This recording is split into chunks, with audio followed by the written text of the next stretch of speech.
Kalau kamu punya kucing, selamat ya. Kamu tinggal sama Anabu lucu.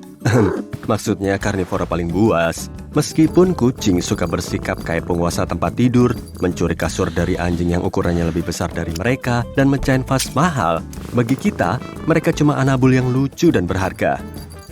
Jadi, jangan bilang-bilang kucing kamu kalau aku ngasih tahu ini ya. Sebenarnya ada hal sangat lucu di bawah kakinya. Kalau kamu lihat tapak kaki kucing secara terbalik, tapak tumitnya mirip banget hidung manusia. Lebih lucu lagi, kalau kamu bayangin bulu di sekitar tapak itu, kayak kumis tebal.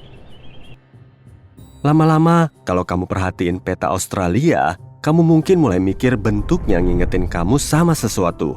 Apa ya kira-kira? Coba lihat deh sebelum aku kasih tahu. Nggak kepikiran? Bayangin kayak gini. Dua puncak di utara, di sekitar Teluk Carpentaria, adalah telinga. Lekukan barat adalah moncong, dan lekukan timur adalah leher. Pulau di bawah Tasmania bahkan punya liontin nama, kayak yang ada di kalung anjing. Bisa lihat nggak sekarang? Ya, Australia mirip siluet anjing. Logo FedEx sekilas emang kelihatan simpel, cuma nama perusahaan doang, nggak ada apa-apa lagi. Tapi kalau kamu lihat baik-baik, ada detail tersembunyi di sana. Kamu pasti bakal mikir, wah canggih juga. Di ruang kosong antara E dan X, sebenarnya ada panah yang menunjuk ke kanan. Desainer logo itu bilang, panah itu bisa menunjukkan arah, kecepatan, dan ketelitian. Penggunaan ruang kosong yang cerdas itu bikin logo ini menang banyak penghargaan. Logo itu bahkan masuk daftar 20 desain yang menggambarkan dunia modern. Itu disebut salah satu ketidaksengajaan paling bahagia dalam sejarah desain grafis. Karena emang nggak disengaja, desainernya bilang, kami nggak pernah terpikirkan ide panah. Panah itu bahkan nggak disadari sampai perusahaan desain itu bikin lebih dari 400 versi logo. Tapi nggak heran sih, karena konon mungkin kurang dari 1 dalam 5 orang yang bisa menemukan panah tersembunyi itu tanpa dikasih tahu. Kamu lihat nggak sebelum ku kasih tahu? Itu bukan satu-satunya contoh panah tersembunyi di tempat yang mungkin nggak kelihatan. Di plang exit ada juga panah ruang kosong di antara huruf E dan X. Ini jelas detail seru yang bisa kamu ceritain sama teman-teman kamu kalau kamu ngelihat plang exit di kampus atau bioskop. Tapi sebenarnya ada hal yang jauh lebih menarik dari plang ini. Kamu pernah melihat plang exit dipasang di kaca bening? Biasanya ada di gedung perkantoran dan sekolah. Tapi mana mungkin tetap terbaca exit dengan benar dari kedua sisi meskipun kacanya bening? Bukannya satu sisi bakal jadi terbalik? Sebenarnya ini adalah ilusi optis yang cerdas. Itu bukan kaca bening sama sekali, tapi cermin. Ada lensa buram di antara kedua sisinya. Jadi, kamu nggak bisa ngelihat sisi lain sama sekali. Hal ini nggak kita sadari karena posisi pemasangan pelang itu.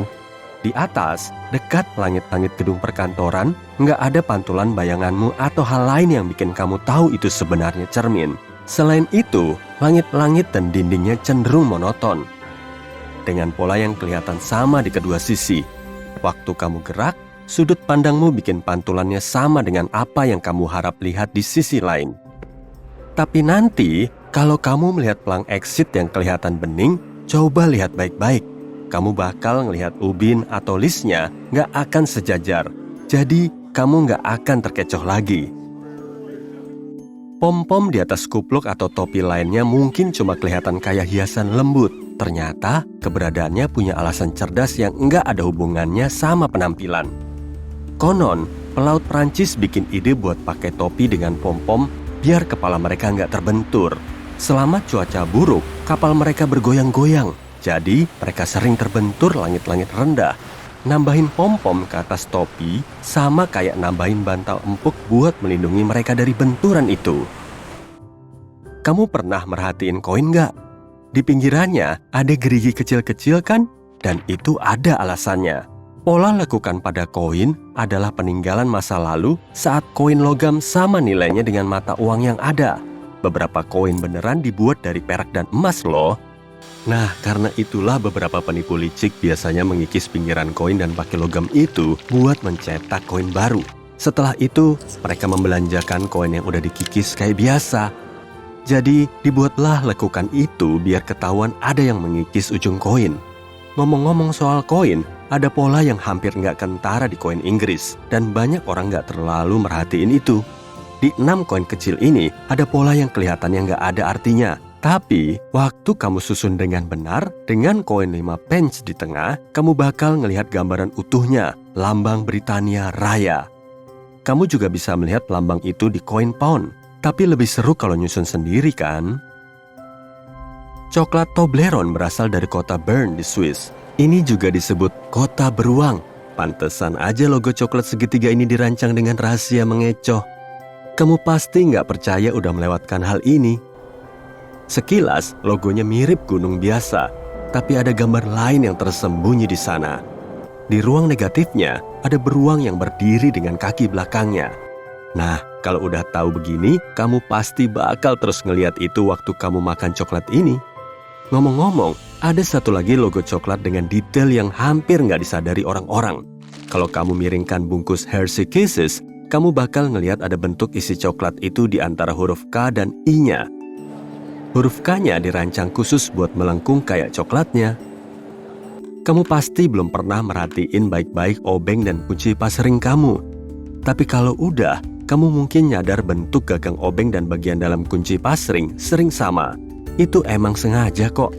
Banyak obeng bisa dengan mudah dimasukkan ke kunci pasring biar bisa dipakai supaya torsinya jadi lebih besar. Kalau sekerupnya susah dibuka, desain rahasia ini ngasih lebih banyak kekuatan buat memutarnya. Fitur ini berguna banget di ketinggian dan sudut yang rumit. Kalau teman kamu yang suka bikin kerajinan belum tahu soal ini waktunya kamu bikin dia terkesan dengan mata jeli kamu. Oke, sekarang coba bayangin pasta gigi. Bayangin kamu ngeluarin pasta gigi itu ke sikat gigi. Ada garis-garis biru, putih, dan merah kan? Garis-garis itu sangat umum sampai udah jadi konsep pasta gigi biasanya. Padahal nggak ada alasan buat itu. Pada tahun 70-an, fungsi pasta gigi sedikit berubah. Fungsinya bukan untuk membersihkan mulut aja.